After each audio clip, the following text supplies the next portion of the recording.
नमस्कार, आप देख रहे हैं न्यूज़ 9 नेटवर्क और इस वक्त मैं हूं आपके साथ अरविंद कुमार सिंह। बदायूं में प्रांतीय आवाहन पर समाजवादी पार्टी के कार्यकर्ताओं ने पार्टी कार्यालय पर कृषि बिल को लेकर प्रदर्शन किया और सरकार के खिलाफ जमकर नारेबाजी की। इस दौरान कुछ सपा कार्यकर्ताओं ने पीएम और सीएम का पुतला फूंका। पुलिस ने कई धाराओं में आधा दर्जन कार्यकर्ताओं पर मुकदमा दर्ज किया है। समाजवादी पार्टी के कार्यकर्ता जिला कार्यालय पर किसानों के समर्थन में प्रदर्शन कर रहे थे।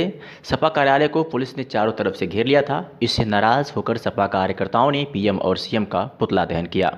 पुलिस की सपा कार्यकर्ताओं से पुतला छीनने के दौरान तीखी झड़प हुई।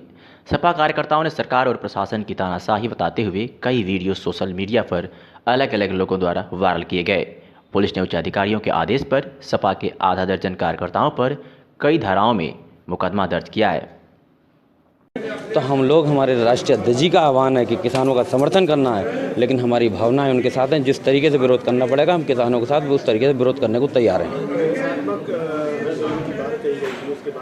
तो अब ये बताइए, जब किसानों के लिए रोजी और रोटी का मसला हो तो हिंसात्मक तरीके अब नौजवानों के साथ साथ कई सारे तरीके होते हैं, किसानों के साथ बहुत सारे तरीके हैं। जब वो लोग हिंसात्मक तरीके से मानने को तैयार नहीं है तो हम लोग, किसान हमारे साथ थे। हम लोग जी, योगी जी और मोदी जी का दोनों का मतलब होगा।